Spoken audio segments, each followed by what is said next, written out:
Hi, I'm Stephen Thorne. I first met Peter Horn in 1999 at the Loaf School of English in Vermont. We shared the stage together on a wonderful Shakespeare project. You're listening to episode 4 of the Point of Learning podcast, recorded at the Loaf School of English in Vermont. Let's take a listen.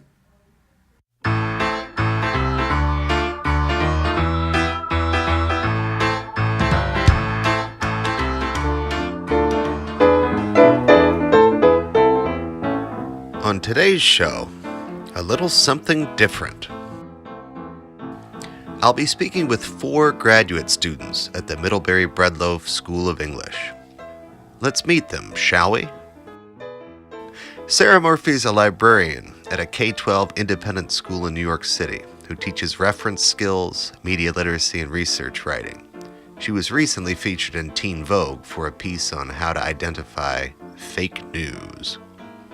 It's also so important for students to be able to evaluate the different sources that they do find. So finding is one thing, searching is one thing, but being able to tell the difference between the source that's going to help you and the source that's not for any number of reasons is such a huge part of the process.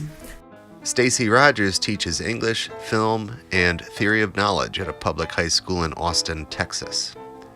Her current teaching load is 130 students. The lowest she's had in 10 years, by the way. Ultimately, why I love doing what I do is that I feel that it's a portal into thinking about the world in different ways, right? So we're reading, these texts, and we're getting into the minds of these people, and but also at that same time, like you're in order to really engage with it, you have to evaluate it in terms of your own experience. Amy McNeil teaches English and journalism at a public junior high school in Utah. She teaches all 3 of her school's grades, 7th, 8th, and 9th. She also does yearbook, the student council, the newspaper. It may be that she does too many things. In a way, writing is never done. It's just due. You just have to give it to somebody to read it. And you have, whether you're going to go publish it or whether you're giving it to a teacher, whether you're giving it to a friend, or whatever you're doing with your writing, at some point you have to be done with it because you've got to give it to a reader. But that doesn't mean that it's going to be perfect. Robin Horn is a theater teacher at a performing arts magnet school. She teaches freshmen and juniors acting, playwriting, dramaturgy, directing. She was the Teacher of the Year for 2017, and I get to talk with her about school and students nearly every day because we're married. We're in this class right now where everything is out the window. That's strong. Maybe not everything's out the window, but every assignment ends with the sentence, leave some rough edges, which is so freeing. And he encourages us to embrace cliche, embrace sentimentality. And it's really made the process of writing so enjoyable. I sought these 4 friends out to help us explore the question, what is the idea about writing or the teaching of writing you'd most like to die? Which I posted on social media to crowdsource responses. Today's episode will also showcase some of these posts read by the authors. As you know, Point of Learning is a show about what and how and why we learn.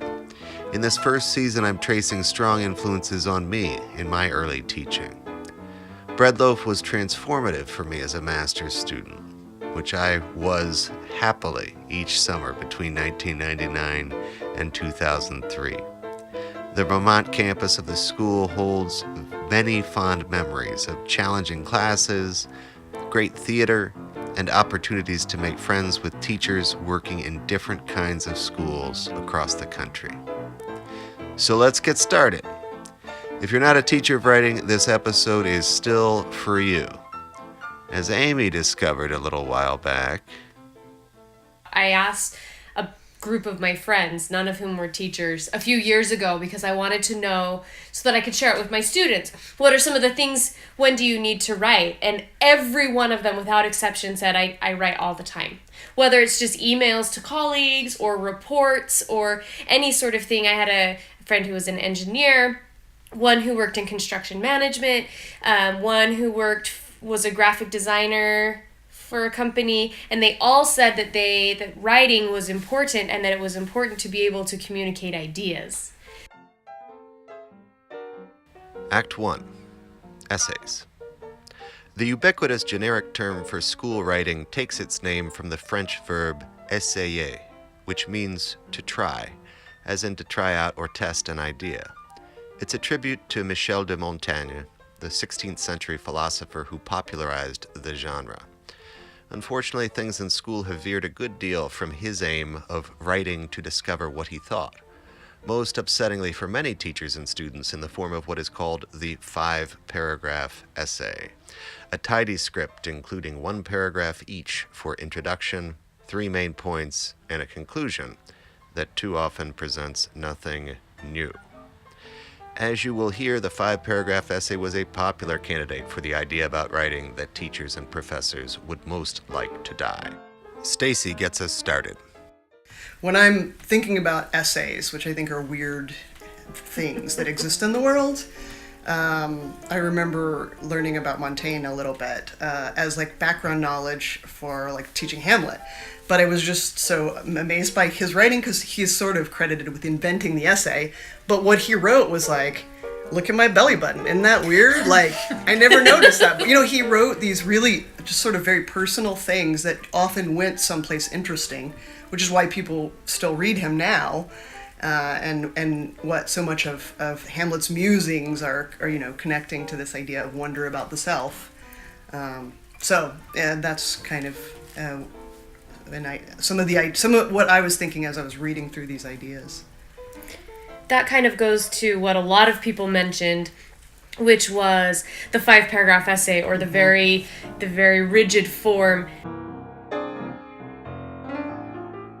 I'm Daniel Turkeltaub, Associate Professor of Classics at Santa Clara University, and the idea about the teaching of writing that I'd most like to die is the 5-paragraph essay. I imagine it's a useful tool for introducing argumentative writing, but students reproduce it mechanically when they learn only the blueprint and not the principles of argumentation, paragraph structure, and exposition that would allow them to progress to more sophisticated writing. I've seen more than a few 8-page papers comprising exactly 5 paragraphs, and most papers I receive suffer from those dreadful funnel introductions and conclusions with their vaguely stated theses. The problem isn't the model itself, it's just that we often don't teach students that there are other ways to write, or that there are methods beyond the organization that we've taught them that's really only valuable in academia. 5-paragraph essays, I suppose, have their place in writing a research papers, and there's a kind of organization, but nobody outside of academia writes anything remotely like that. That's not quote unquote real writing.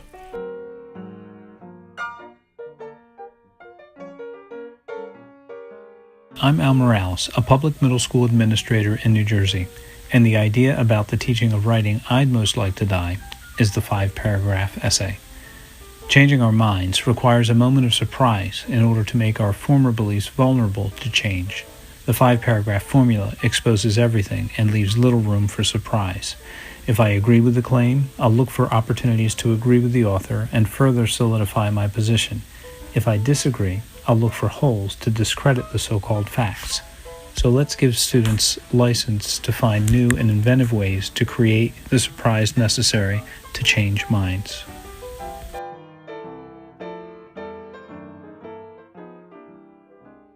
Hi, this is Noni Thomas Lopez, Assistant Head of School for Teaching and Learning at Ethical Culture Fieldsman School. We are a pre-K through 12 independent school located in the Bronx and Manhattan in New York City. So, the idea about the teaching of writing that I would most like to die is the idea that the thesis statement must come at the end of the first paragraph in any expository essay. Students should be allowed to experiment with different ways to lay out their argument like real writers do. We're teaching this 5-paragraph essay as like, this is how you speak the language of writing. Whereas there are so many different ways to approach it. And if you look at the 5-paragraph essay as just one form, because you can't throw it out. You can't throw it out the window and send them off to college and not have them learn it, because there's going to be teachers who want that and they need to know those skills. But to have that as part of the vocabulary instead of the only vocabulary, I think is great. The night before we recorded, Robin and I were sitting on the back deck of the Bread Loaf Theater with some other teachers talking about how strange it is that we ask kids to read fiction like novels and short stories, but so many times we only ask them to respond to it by writing nonfiction, namely essays. The idea that we're looking at all these different forms of writing, of poetry and plays, but you're responding to them all through this same form, through this 5-paragraph form, this analytical form. And it would be so wonderful to have that just be a part of the communication, a part of the way that you're learning to write, not all of it. We also talked about how important models of strong nonfiction writing can be. I learned writing by reading. I continue to learn writing by reading, and one thing that I notice that my students are not, the reading that they are assigned is either novels, fiction, poetry, sometimes plays, but very rarely any kind of article, which is most of the reading that most of us do. Most adults probably read articles more than anything else, either online or in print. I think that's an important thing to give students, are good models. It's important for students to have something that they can look at and model, and that gives them other opportunities to try new forms. That this essay format is not the only, like you said, it's not the only option. They have this whole array of ways in which they can format their writing, but giving them the models, finding those models and say, look what this writer did here. Let's try and model that. Let's try and recreate that in a different way. It gives them a sense of ownership and a sense of being able to use their writing as good thinking. And as we use writing to think, it can be helpful to remember that we are not playing Scrabble. The best word isn't necessarily the longest one. Hi, this is Alexis Anderson Uriola from New Jersey, and the idea about writing that I'd most like to see die is the focus on big words. I dislike the idea that using complex vocabulary results in sophisticated writing. It's not Scrabble. Big words don't win points. I tell my students, if you would never say a word aloud, you should never write it. Act 2. Audience. The traditional transaction for high school writing assignments is teacher assigns, student writes for teacher. A number of people responded with the desire for more varied, authentic audiences. Hi, this is Susan Lytle. I'm an emeritus professor of literacy from the University of Pennsylvania. I believe that students of all ages need authentic audiences for their writing. And there are really a million ways to make that happen, both in and out of the classroom, especially with some of the affordances of the internet. Too much school writing is into a vacuum, or for the teacher only. Stacy introduced the interdisciplinary nature of writing. I do wish, to play Perfect World, I do wish we had more time to collaborate with teachers across the school in our schools, because I don't think that frustrations with the way students write is something that only English teachers experience.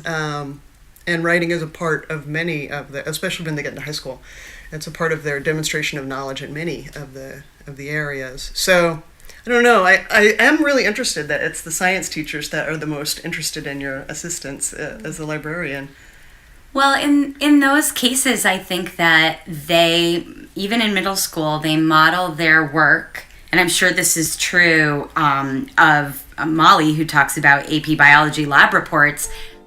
Molly is a high school science teacher who wrote that the idea about writing she'd most like to die is the idea that writing for subjects other than English doesn't require any of the form, function, or flow learned in students' English classes. She believes students need to apply all of the skills they've learned in English class to their, for example, AP Bio lab reports, so their teacher doesn't lose her mind trying to decipher them.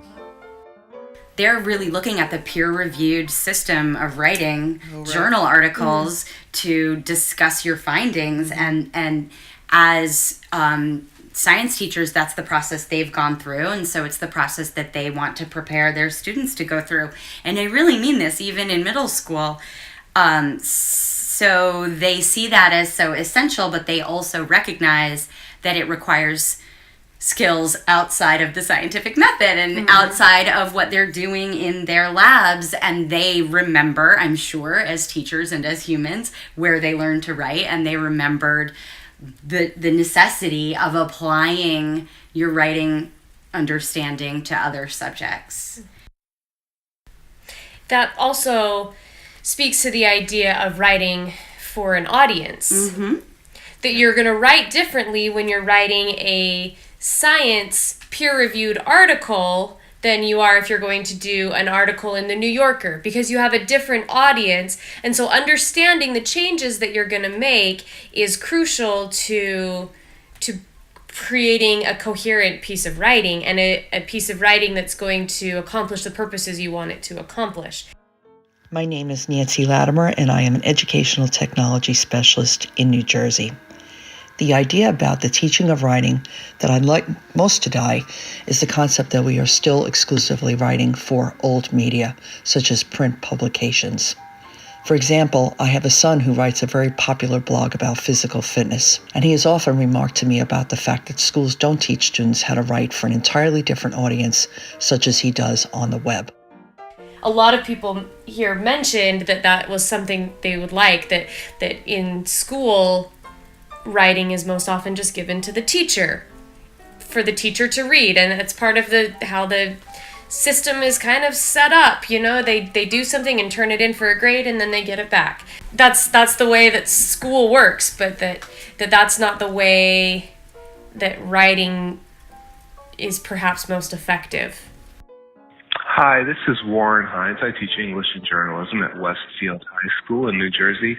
The idea of the teaching that I'd like to see go away is the idea that the teacher is the audience for publication of essays and whatever written pieces students have done. I believe that it's really important for students to forego the teacher as main audience, but to turn to blogs, to publications, to wider audiences that receive their written work. As a journalism teacher, I see every day when students are able to put their work out there and have others read it, there's a whole other level of satisfaction and fulfillment that they experience. And I think we can do that throughout our teaching, to expand the audience that receives the students' work so that they can feel so much more gratified and proud of themselves and receive much more feedback for the work that they've done. Act 3. Author. What about the creator of a piece of writing? The panel considers what's worth kids' time to write, single versus multiple authors, and the power of each student's unique voice.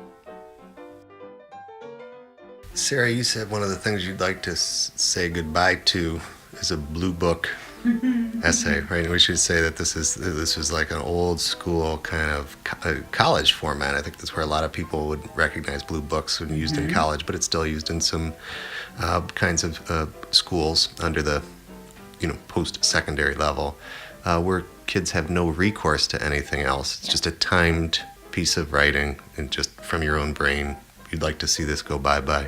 Why? Well, I think it's partly due to the fact that I am a librarian and not an English teacher, and that I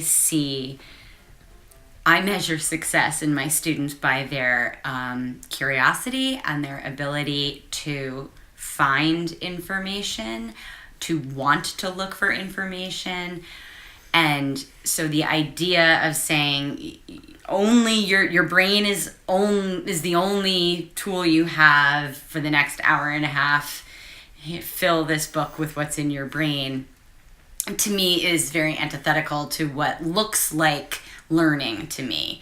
And it is, I think, pretty product-based, not process-based. And I think that the stresses of that environment are horrific. I don't think it's as valuable to know all the things as to be able in, 2017, we have access to all of those sources, that it's more important to know how to access the information than to have all of the information stored. And you, Robin, had a professor, beloved professor, Teresa Choate, who, in reference to her brain and specifically her memory, would say, I don't remember, I have a very bad hard drive, but an excellent search engine. I know where to look, I know who to talk to. And yeah, not just what books to look at, but like who to reach out to, who to communicate with about certain topics. And that speaks to collaboration, which we haven't really touched on in writing, but that does seem so important to me in terms of real world life skills. And obviously, in a vacuum, in a test-taking situation, a timed assessment with a blue book in front of you, there's no collaboration, either with another author of another piece or a classmate or someone who's an expert. And those are things that I think it's valuable for students to be able to access. And I also just want to say one more thing about the search engine. It's also so important for students to be able to evaluate the different sources that they do find. So finding is one thing, searching is one thing, but being able to tell the difference between the source that's going to help you and the source that's not, for any number of reasons, is such a huge, huge, huge part of the process.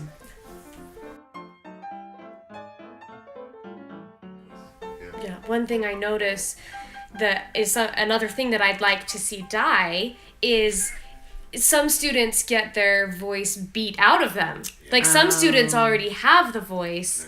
And I had a student, I actually was, for me, I was lucky enough to have him for all 3 years of junior high. I probably wasn't as lucky for him, but he just had this brilliant writing voice. It was so full of personality, but he was really smart and he got his points across well, but just delicious writing.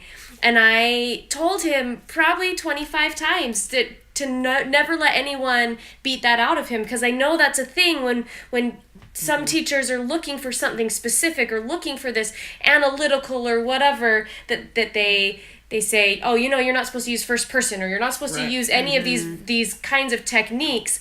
And I don't want this kid to lose his brilliant voice. I don't want him to lose part of himself by having to conform to the system. And so I made sure to tell him a lot, if you have to do other stuff, that's fine, but don't ever lose this part of yourself. Make sure that you keep the voice you already have.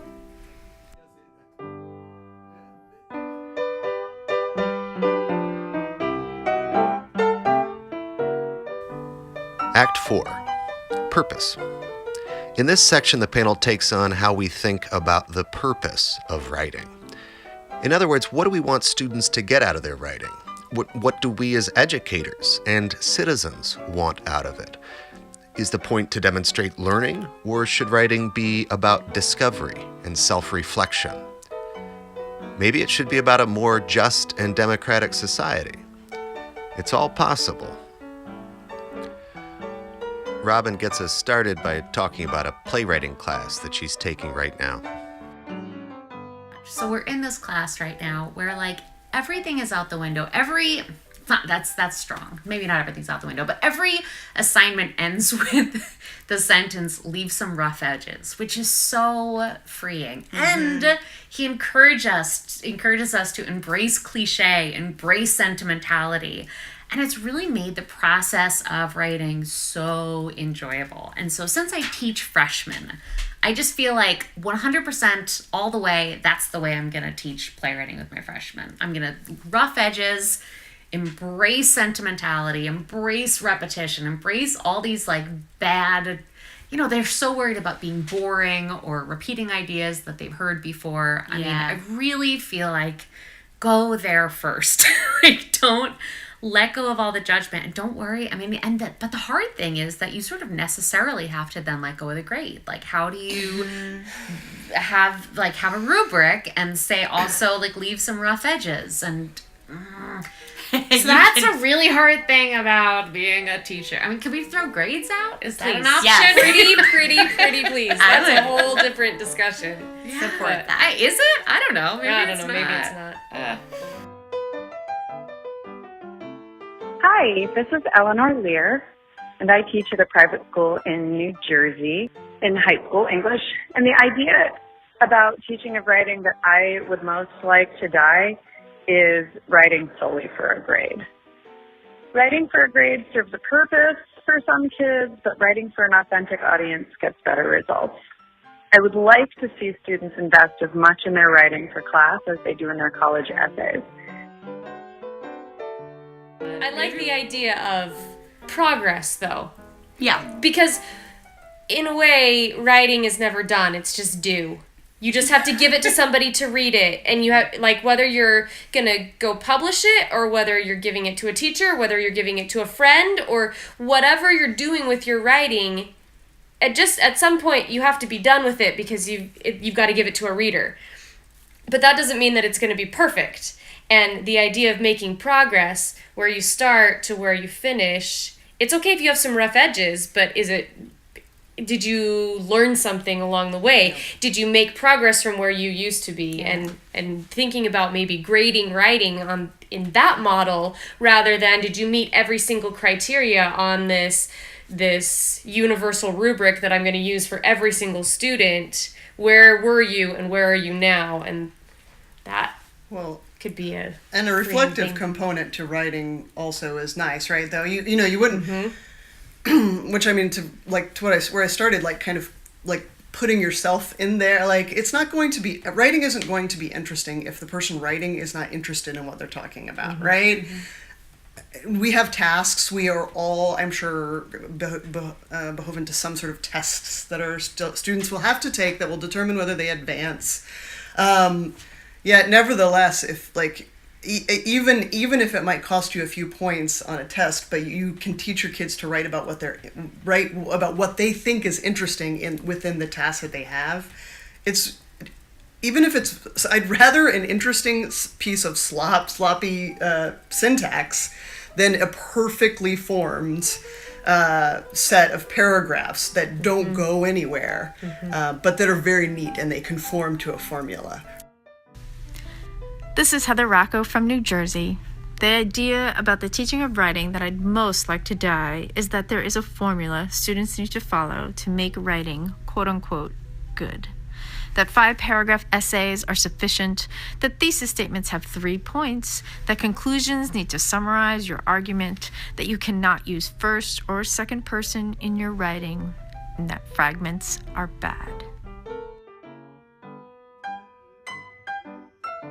Ultimately, why I love doing what I do is that I feel that it's a portal into thinking about the world in different ways. You're reading The God of Small Things is a text I love to teach, right? Arundhati Roy. Having them like, okay, here we are at this point in the novel, like, is there a good guy? Who is the good guy? And what makes them good, according to your way of thinking about the world?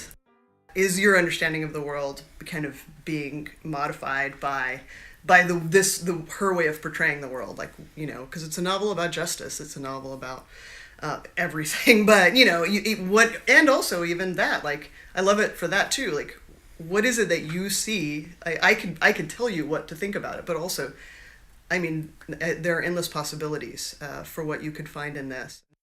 One of the things that some kids have been trained, unfortunately, to deliver is what the teacher thinks about the book, right? Like that's one of the things that they've been trained to do, and so that there is a right answer to do this, and to to make sure that you're opening it up to say writing is about discovery. Right. Writing is about this. I want to know what you understand about it, but I also want to know what you think and what you feel if you're going to put that out there. There's nothing that I would love better for you to point me to something that I don't already know. Like that's the most fun for me as a teacher.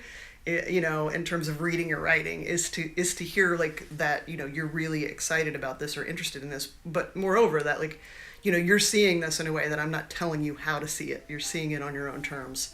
And of course, with that, you have to defend your idea, like that has to be based in details, and you have to push back on all that so that they become good readers. I mean, which is another, like, to me, I think the most important thing about writing is like, learning, like demonstrating that you've learned how to read. Things get a little playful here as I have the rare opportunity to call out Sarah Murphy. Even when I am writing an email to someone, if I want to persuade them of something, you better believe there's going to be some secondary sources in there that I will link to in the course of this email. I do believe it. I think you probably received one or two of these emails. Not a primary source. Here's a blog I've already written on this topic. No. But No? You've done that. You looked at me like, oh, I've done that before. I mean, I've quoted myself. I did. Yeah, that's what I thought. I was giving travel tips for Ireland to some friends, and I linked to my own TripAdvisor review. Okay, yeah. See? I see you. Seems like something I want my students to be able to do. I want them to be able to review things online and to look at other reviews and to understand what that might mean and to think about that, and then also be able to show someone, oh, here's an example of something I've written online. And these skills are just completely absent, and those of them who have them the way we have them because they've picked them up. They've taught themselves. They've figured it out. They're not learning it. And clearly those are the kinds of things that as adults or even just citizens, they're going to want to be able to do. And I'd like for us to have some role in teaching them that. For more on the difference between learning and acquisition, the process by which Sarah's saying many students pick up and teach themselves internet-based reference skills, see the related segment in Point of Learning episode number 1.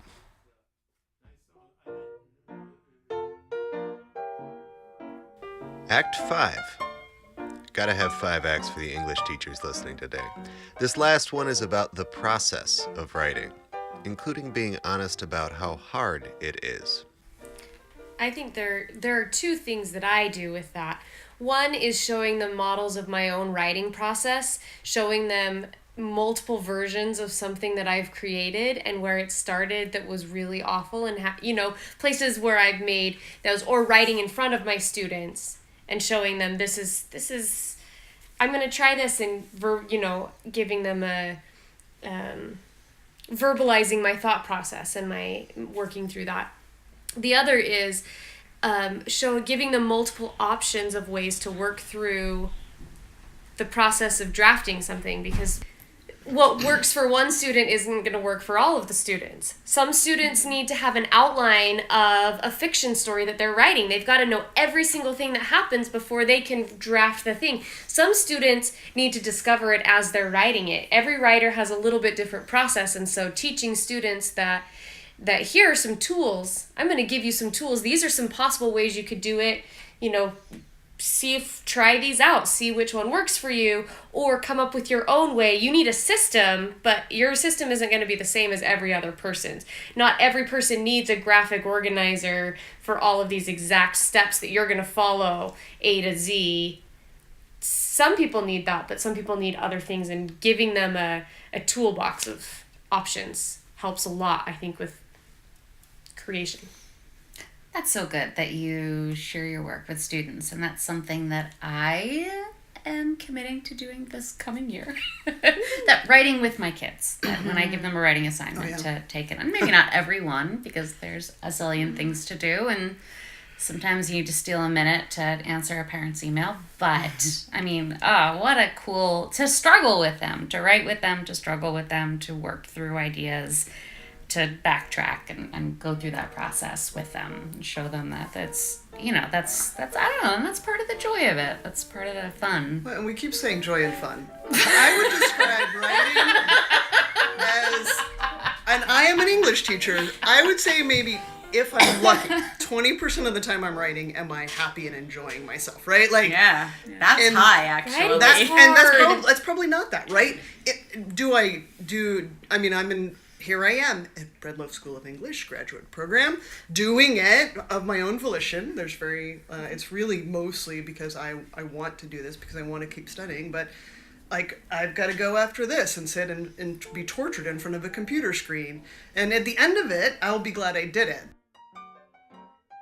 Part of being authentic, too, is being open and honest with students about what writing really is, and not seeing it as writing is this structured form, writing is timed or test-driven, that writing is messy, that writing is hard. The number of times this summer that I've said, writing is so hard. I need to, it's a high number. Writing is really difficult, and writing takes collaboration. Writing takes lots of revision, lots and lots and lots of revision, and being open with students about, this is hard, and it might be a little bit miserable, and it's gonna be messy, is, I think, empowering. Being open and authentic about what writing is helps them be more open to the process. As Robin said a minute ago, sometimes teachers do need to attend to urgent business while class is in session. I get that. However, I believe this aspect of modeling, it's just so important. Clearly there are limits. You're not going to sit down and take your final exam alongside students and be like, "Wow, I'm kicking tail on this answer too." I'm really, you're not going to do that. But to ask them to write about something, to reflect on something, and have them do it, and have them see you doing it as well, and then you can talk with them about something that you're doing in real time. I mean, there's nothing clearer that shows this is valuable. In much the same way, it's always a pet peeve, and it's maybe irrational of me, but when somebody shows a film in class or and sits back like reading papers or doing email or whatever, I just said, how could that not be sending the message, I'm going to expect you to see this, but I'm not interested in this, or I've seen it before. This isn't interesting to me.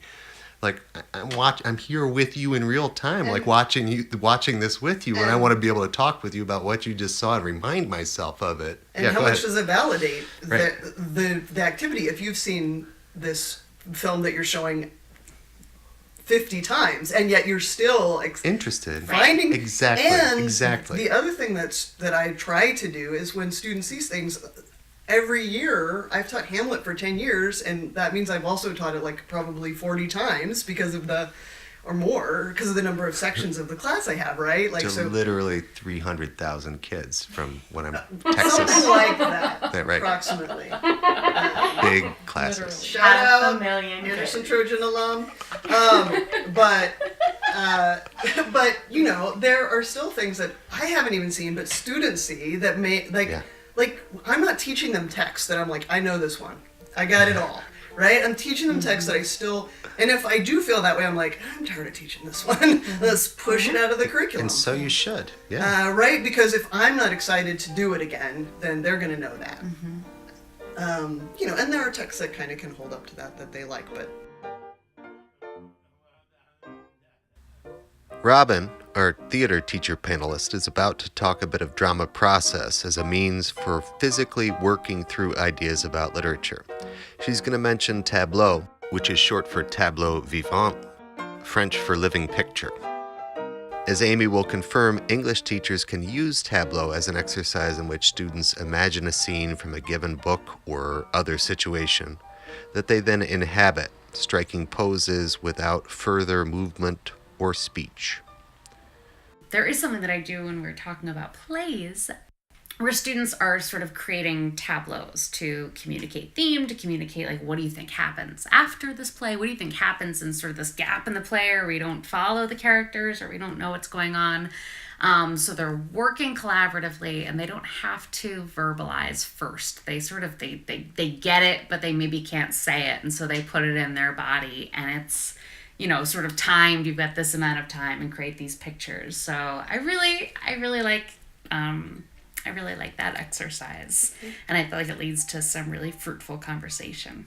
I do that same thing in my English classroom. Wonderful. And it's amazing just getting a different sort of literacy and a different sort of expression by putting it in their physicality. And do you have that experience sometimes that kids that, maybe hang back when there's a discussion or aren't as strong in writing can step to the fore in that kind of situation? Absolutely, and they can express ideas differently with a different medium.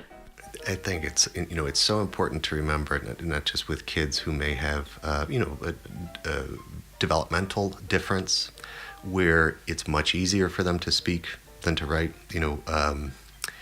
There was the line by Mel Levine who said that writing is the largest orchestra that we ask kids to conduct, because it's the composition of the ideas, but then it's dealing with all the sequencing and organization, and then all those tiny details that sometimes people think are the most important, but they're the details of punctuation and spelling and so forth. But it's all of those things that happen at once.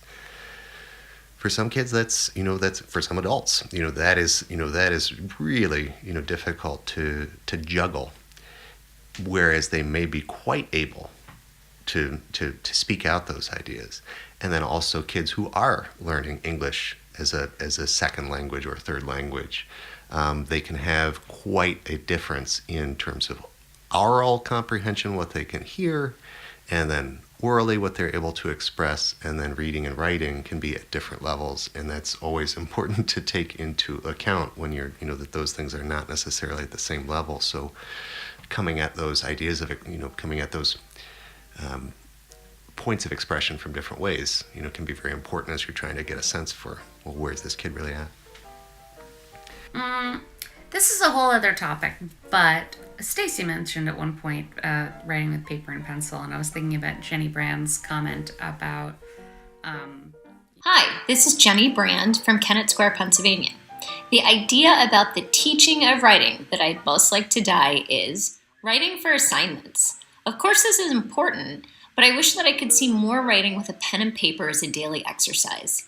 I know teachers have kids journal these days, which is different than my experience in the 80s, but it still feels assigned, like something they have to do. I wish that every class took the first or the last 10 minutes to write, whatever they felt like, with no grade at the end, but lots of help if a kid asks for it. When writing feels like breathing, I believe we'll all be in a better place.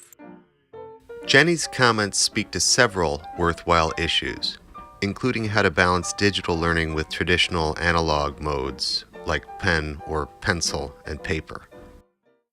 My students keep notebooks, and the way that I do it started with a bread loaf class I took a couple summers ago about rhetoric and the power in print, but also in digital media. And so we did a lot with digital stuff, but we also did a lot with, analog sources, right? So we kept a notebook, and we spent the entire class, we had to have our pen moving somehow. So we colored pictures, we doodled, we took notes, we drew, and it was incredible the sense of engagement that all of us had because we were using our hands the whole time. And it's kind of become an addiction for me in a way. Like I need to be writing and stuff but it helps me engage with whatever I'm listening to. And I've taught my students that, and a lot of them have said, finally, I have a tool that helps me not zone out in classes, that helps me engage with what I'm doing, because I've taught them how to doodle in their notebooks. And it's like this whole new world, because they're so it's so ingrained to have everything digital. that when they have this tactile thing in front of them, it's a new experience. And so I have them do a lot of, charting and a lot of writing in their notebooks, like you might journal writes or those kinds of things, but also just engaging with the physical pieces of paper has made a huge difference in my class. And I have kids that take those notebooks and they just fill them with all of this wonderful stuff, and it's like this creative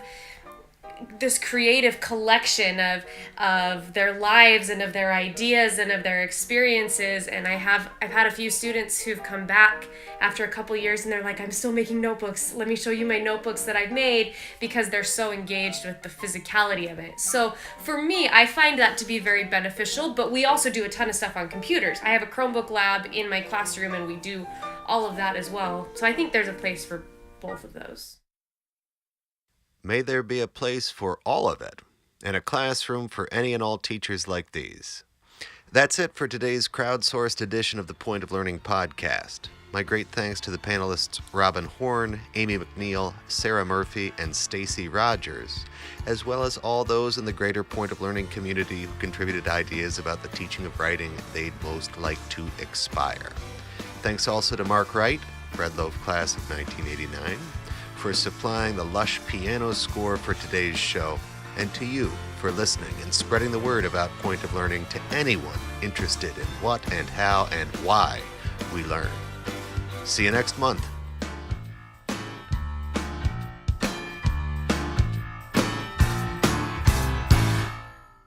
I don't know.